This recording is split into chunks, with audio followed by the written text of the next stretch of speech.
मरीम नवाज़ साहिबा का वो इंटरव्यू जो उन्होंने मंसूर अली ख़ान को दिया था, कुछ ही अर्सा पहले वो नशर भी हुआ था, उस इंटरव्यू के कुछ अनएडिटेड पीसेस हैं। अब वो कैसे सामने आ गए, जिसमें मरीम नवाज़ साहिबा ने रिकॉर्डिंग को बाकायदा रुकवाया और फिर मरीम औरंगज़ेब साहिबा सामने थी और मरीम औरंगज़ेब साहिबा से वो बाकायदा पूछती रही कि बताइए इसका क्या जवाब है, बताइए इसकी क्या तफसील है। मैं आपको बता दूँ, ये सिर्फ मामला मरीम नवाज़ साहिबा की हद तक महदूद नहीं है। उनके वालिद साहब नवाज़ शरीफ साहब को भी बहुत सी चीज़ों के बारे में इल्म नहीं होता है। इमरान खान साहब को मैंने कभी नहीं सुना है, मैंने उनको ख़ुद कई इंटरव्यूज़ किए हैं कि जिसमें उनका कोई इंटरव्यू किया जा रहा हो और वो किसी से पूछ रहे हों कि बताओ इसका मैंने क्या जवाब देना है और ये सूरत हाल क्या है, इसके अदाद शुमार क्या हैं या ग्राउंड रियलिटीज़ क्या है। इमरान खान साहब अपने आप को वेल इन्फॉर्म्ड रखते हैं और उनकी अपनी ज़ाती मेहनत का ये नतीजा है। तो नवाज़ शरीफ साहब एक दफ़ा तलत हुसैन साहब को इंटरव्यू दे रहे थे और उस वक्त उनकी हुकूमत नहीं थी। ये मैं आपको बात बता रहा हूँ सन 2013 के इंतखाबात से पहले। और तलत हुसैन साहब जब उनका इंटरव्यू कर रहे थे तो वहाँ पर जब सवाल पूछा गया कि जी बिजली का मसला आप कैसे हल करेंगे, तो वहीं पर उन्होंने रिकॉर्डिंग को रुकवाया और रिकॉर्डिंग को रुकवा कर परवेज़ रशीद साहब, क्योंकि उनकी मुआवनत परवेज़ रशीद साहब किया करते थे, उन्होंने कहा परवेज़ रशीद साहब बताइए बिजली का मसला हम कैसे हल करेंगे। और यहाँ पर मरीम नवाज़ साहिबा ने मरीम औरंगज़ेब साहिबा को बिठाया हुआ था कि उनसे वो मुआवनत हासिल करेंगी जहाँ कहीं भी वो फंसेंगी। तो ये रिकॉर्डिंग निकली कैसे? होता यह है कि जब मैं भी कई मरतबा रिकॉर्डिंग्स करता रहा हूँ तो हमारे जो कैमरामैन हमारे साथ होते हैं उन्होंने हमारे इशारों पर चलना होता है। अब हम कभी, और वो ये समझते भी हैं, कई मरतबा ऐसी रिकॉर्डिंग्स हुई हैं कि जब हम उन्हें कह देते हैं यार ये कैमरा बंद कर दो, यार ये बात नहीं करनी है हमने, कैमरा बंद कर दो, बंद कर दिया ना, वो आगे से कहेगा हाँ जी सर बंद कर दिया जनाब, बंद हो गया। लेकिन वो बंद नहीं करते। वो इसलिए बंद नहीं करते कि बाद में कई मरतबा इस तरह होता है कि उनसे पूछा जाता है, टीम पूछ लेती है, एंकर पूछ लेता है कि यार मैंने आपको कहा भी था, आपको पता भी है हमारा तरीक़ाकार क्या है, आपको मैंने इशारतन कहा था, आपको भी पता है कि वो कह रहा है कि आगे से बंद कर दो, तो या वो कह रही है आगे से बंद कर दो, तो इसका मतलब ये तो नहीं कि बंद कर दो। तो वो बंद नहीं करते, उसको रोल पे रख लेते हैं। और कई मरतबा तो जो कैमरे की रेड लाइट होती है ना, जिससे पता चलता है अगले को कभी रिकॉर्डिंग हो रही है, उसके ऊपर काले रंग की टेप लगाई हुई होती है ताकि नज़र ही ना आए और पता ही ना चले कि रिकॉर्डिंग हो रही है या नहीं हो रही है। बहरहाल उसमें जो सवाल पहले पूछा गया कि जी नवाज़ शरीफ साहब को गाड़ी तो मिली थी 90s में और आपने वो गाड़ी 2008 में ली, तो 2008 में आपने वो गाड़ी कैसे ले ली और जितने की फिर आपने वो गाड़ी ली? तो उन्होंने कहा कि और तोशा खाना से तो आप गाड़ी ले ही नहीं सकते, ये तो हो ही नहीं सकता। तो मरीम नवाज़ साहिबा ने कहा आपसे किसने कहा नहीं ले सकते, ये कहाँ से इन्फॉर्मेशन आई है? और आगे से उनको बताया गया कि जी ये रूल है, ये लॉ है कि आप तोशा खाना से गाड़ी नहीं ले सकते। और उन्होंने कहा जी उस वक्त यूसुफ रज़ा गिलानी 2008 में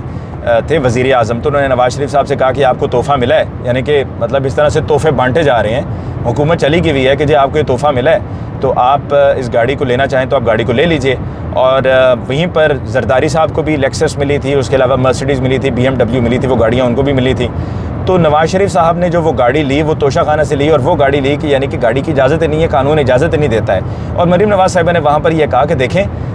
ये गैर कानूनी नहीं है कि आप तोशा खाना से कोई चीज़ ले लें। तोशा खाना में रूल है, लॉ है कि एक परसेंटेज है, उस परसेंटेज के तहत आप उस तोहफ़े की जो इवैल्यूएशन है उस इवैल्यूएशन के मुताबिक वो रकम अदा करें और आप उस तोहफ़े को लेकर जाना चाहें तो आप जा सकते हैं, लेकिन चोरी करने की इजाज़त नहीं है। तो मरीम नवाज़ साहिबा से सिर्फ ये पूछा जाए कि मरीम साहिबा ये बताइए कि जो इमरान खान साहब ने घड़ी ख़रीदी वो भी तो उन्होंने तोशा खाना में पैसा और उसकी जो इवैल्यूएशन है उस इवैल्यूएशन के मुताबिक वो रकम जमा करवाई और उस रकम को जमा करवा कर वो उन्होंने घड़ी ली। और इसके अलावा अगर कोई और भी तोहफ़े थे तो वो भी उसी लॉ उसी रूल के तहत लिए। तो अपनी मरतबा आप कहते हैं कि जी लेकर जाना ठीक है और इमरान खान साहब लेकर जाएँ तो आप कहते हैं जी गलत है और कह देते हैं जी ये घड़ी चोरी की गई है, जबकि उसकी बाकायदा तोशा खाना में रकम जमा करवाई गई थी। बल्कि आप तो इवैल्यूएशन को भी डाउटफुल कर देते हैं, आप कहते हैं जी इवैल्यूएशन नहीं ठीक हुई थी, वो तो इवैल्यूएशन ऐसे करवा ली वैसे करवा ली। मतलब इनकी मरतबा में वही सरकारी मुलाजिम इस्टेब्लिशमेंट डिवीज़न के कैबिनेट के वही इवैल्यूएशन करें, आपकी मरतबा तो ठीक है, उनकी मरतबा करें तो गलत है।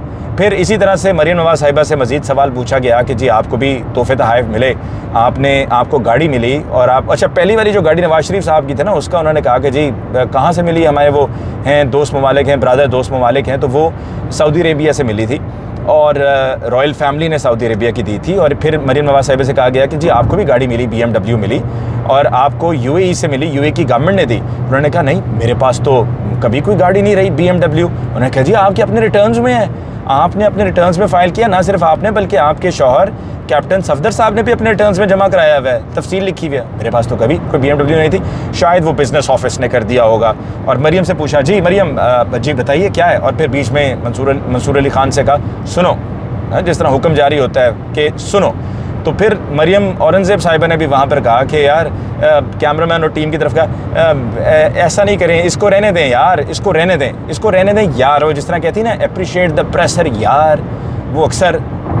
उसमें मैसेज भेजती हैं उस व्हाट्सएप ग्रुप में जो उनका है। तो इससे तो ये मज़ीद पोल खुलकर सामने आ गया, मज़ीद एक्सपोज हो रही हैं कि आपके जो रिटर्न्स भी जो आपने जमा कराए थे पहले, वो आपने रिटर्न्स गलत जमा कराए थे। यानी कि अगर आप फैब्रिकेटेड और झूठ पर मबनी गलत रिटर्न्स जमा करवाते हैं और आपका ये एतराफ़ है कि आपकी तो कोई गाड़ी थी नहीं, यानी कि आपके नाम से रिटर्न्स जमा हुए हैं, आपकी गाड़ी है और रिटर्न्स कहते हैं कि वो आपकी गाड़ी है और आपने वो तोशाखाना से गाड़ी ली है, इसके अलावा और भी आपने तहाइफ ली हैं, तो यहाँ पर आपके पास कोई जवाब ही नहीं है और आप कहते हैं कि जी मुझे नहीं मालूम, मैं पता करके बताऊंगी। लेकिन ये उन्होंने क्लियरली कह दिया कि मेरे पास तो कभी कोई गाड़ी नहीं थी। यानी कि रिटर्न्स गलत, झूठ, हेरा फेरी, 2 नंबरी, फ्रॉड, ढोंग, ड्रामा, ये सब होता आ रहा है और अब भी यही हो रहा है और इसी तरह से एक्सपोज होते रहेंगे ना। हम श्योर के आने वाले दिनों में पाकिस्तान तहरीक इंसाफ से इस पर इलेक्शन कमीशन से और अदालतों से भी रुजू किया जाएगा और इसी बात पर कि मरीम नवाज साहिबा ने ये माना है कि मेरे पास तो गाड़ी थी जबकि उनके रिटर्न्स में है, उस पर उनको नाअहल भी करार दिया जा सकता है।